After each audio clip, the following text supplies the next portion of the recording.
It's an astonishing thing, you see. You can be so full of the presence of God that you repel evil. I mean, let me put it in Penty-type pictorial terms for a moment. People manifest before you. Suddenly they're angry with you and they storm off. And you think, what's that about?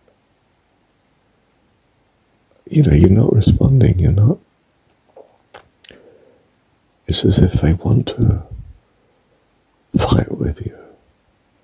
And they come and tell you off and find a fault that they can make much about as they see it. And you don't respond in the way they expect, in the way that they want. They want a war, and they won't be happy till you're as infested with demons as they are, to use that pictorial approach for a moment. And you're not.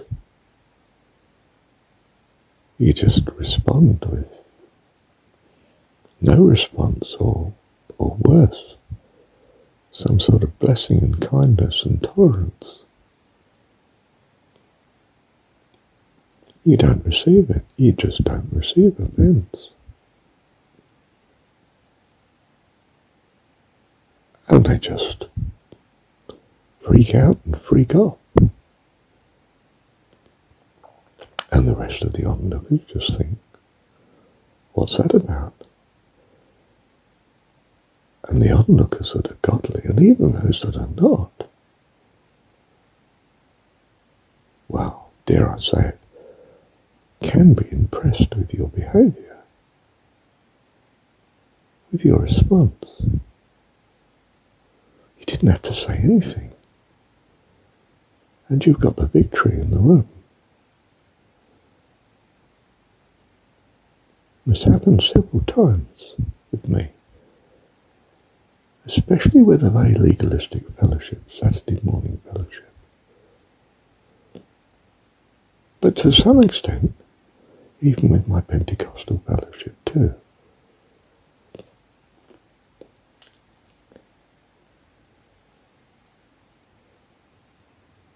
It's quite amazing that, I mean, let me just say something as a value you might catch, which is a person can't give offence unless you receive it.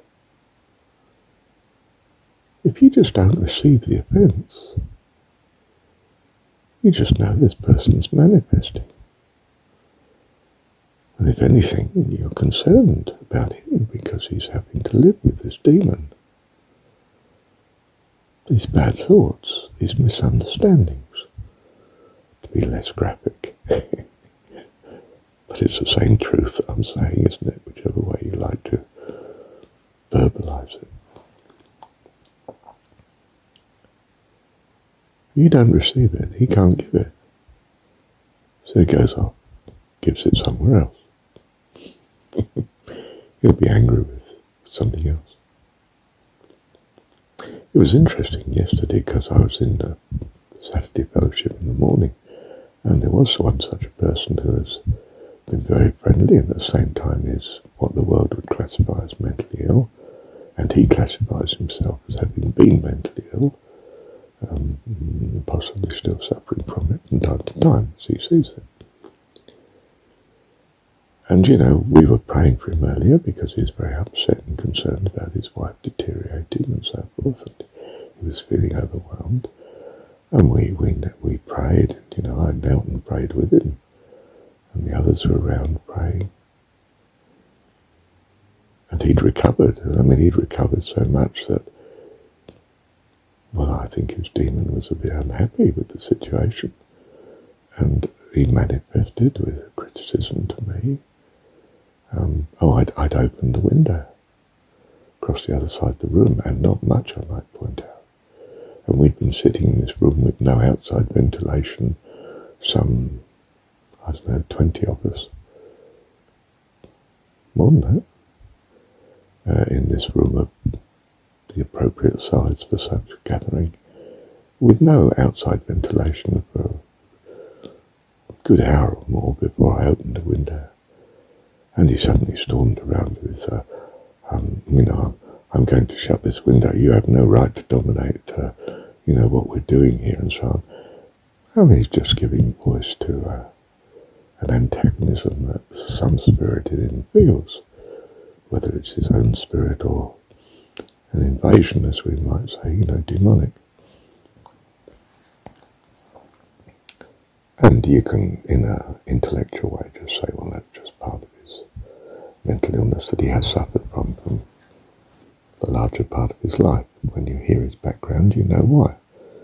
He's had a quite difficult background with his childhood and so on. So, there isn't necessarily any,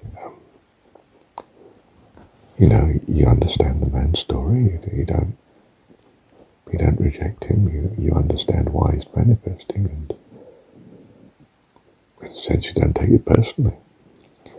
Does that mean I'm not open to criticism? Well, I certainly resist criticism like anyone else does, but I'm open to it in the sense that you sort of think, well, am I driving these people balmy? Who am I annoying? If it's going to drive out the demon-possessed, that might be good. On the other hand, I'd rather I wasn't driving him out, but just driving out the demon, or just rescuing him in whatever way is right and appropriate. So, I don't deliberately want to ignore what he's saying. There might be something in it that's of value to me personally, and that I can reform and put right. But in a sense, don't take it personally. In the world you'll have persecution. The world has hated them. And I do actually believe that I've received Jesus rather more than the way this chap was behaving, and does from time to time with people. He's a very stressed individual in many ways.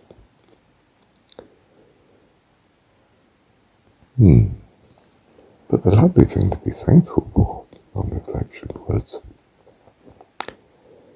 that I was able not to receive it. I wasn't going to let it disturb the spirituality of my intent and the loveliness of the meeting. And in a sense it didn't disturb the loveliness of the meeting. Onlookers just onlooked. They didn't rush to the rescue of either of us. They just let this chap manifest, and I let him manifest. And when he finished manifesting, he carried on as if everything was fine, and contributed to the ongoing meeting. And so did I, of course, because that's what was the best thing to do. Lovely. Do you see we'd got the victory, hadn't we? Thank you, Heavenly Father. And we have the victory here too, because we've come to realize the way ahead. Jesus is the personification of the way, we say, don't we? And we are the way. He lives in us. That's what we're saying graphically, pictorially, in jargon, if you like. But we've actually become an integral part of the goodness that we're looking to, that we're worshipping, our God. The personification of all that we value. Love you, Heavenly Father. Love you.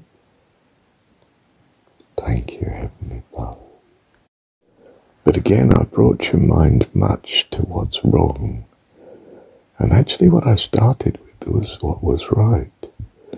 Let me start this recording again here, halfway through. After 10 minutes anyway. You can be so full of loving God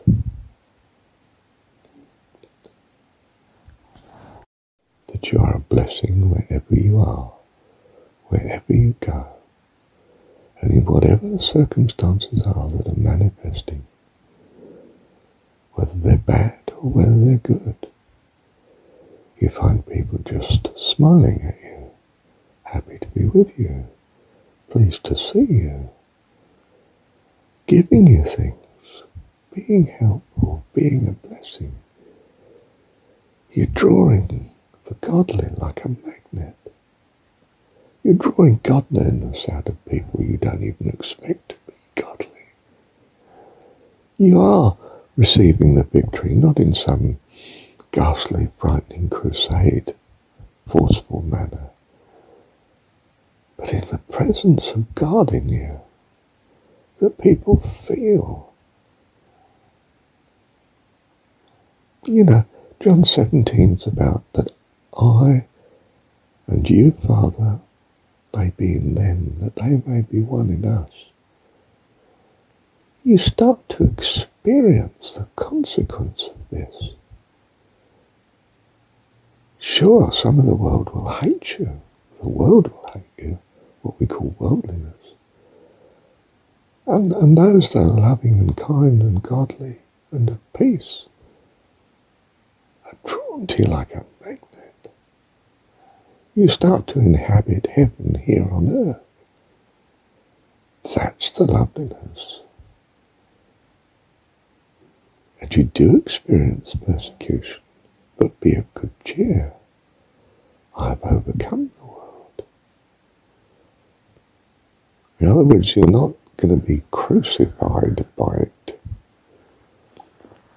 Whatever you think the crucifixion story is about, it's not about you must suffer sort of the ultimate pain and agony and death in this world in order to get to the next one. On the contrary, being here you will suffer, and he's suffering so that you don't have to, is what the story is about. Not he's showing you how to suffer the ultimate. He's not giving you a way of suffering, which is almost what you might think of when you read Pauline literature. It's giving you the way, life. I'm come that you might have life and have it more abundantly. I am not come to take away your life and give you something in a different realm. I've come to give you life and more abundantly. And I'm talking to you using the words that you will take to mean here in this world. But I also mean life eternal into the ages to come. And treasure in that life eternal. I'm come to give you that you may be where I am, in the presence of God. And behold my glory. And realize the glory that I've given you, that my Father gave me. That's what John 17 is about. Learn it. Be armed, fully armed. Not with some text about that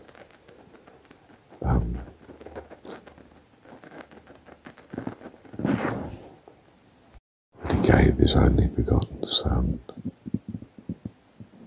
that we might not perish, and mean by that this terrible agonizing suffering that's referred to in crucifixion. It is not godly to sacrifice your kids. Even the Hebrews knew that. And they would recoil at a religion that emphasized such, and rightly so. We do not bash one of our kids so that the neighbour's kids can have a prosperous future. Nothing godly about that. Your kids deserve your love and care. They're your kids. And that's how you can express your love and kindness and godliness, is in your care to them. And that's why you had them. That's why you had kids. You wanted to be wonderful. You wanted to nurture life.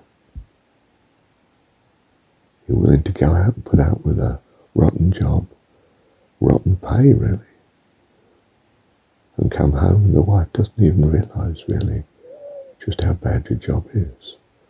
But it's worth it, because she gives you everything. She loves you to bits and cares for you and admires you and thinks you're wonderful.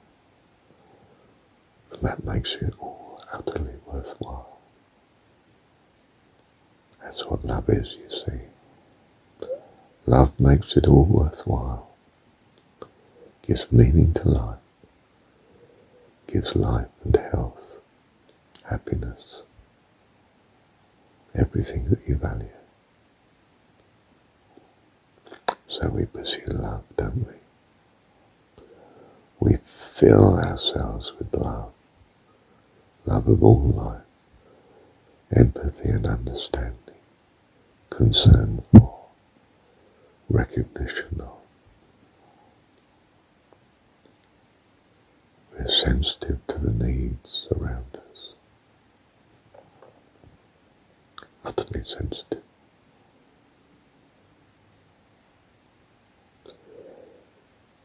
We fill our life with blessing, good works if you like, good intentions, love and kindness. And the result, when it draws, love calls out love. You will get persecution, but you're well protected. You're protected from the evil. You're sanctified. Your life is given, devoted to God, your God, the God that you can love with all your heart, soul, mind and strength. And in consequence you'll love those that care for you as yourself. The neighbour that rescues you will call out your love, such that you love them as if they were yourself, as yourself. And others will storm up. Those that have ears to hear, let them hear. He's not saying those of you that are deaf and hard of hearing, please try and understand this. He's not pleading with Pilate to become Christian. And Pilate just, wow, what is truth? I think, goodness gracious. You any idea of the world I'm in? And dismisses Jesus. Dismisses him to crucifixion by a mob that he can't control anyway. And he's going to be answerable to that frightening tyrant, Caesar, who can have him executed yesterday if he wants. Not quite. Executed today if he wants. Not quite, he didn't have the communication across the empire. But have him executed in the end anyway. Yeah, okay, Marshall. Thank you, Heavenly Father.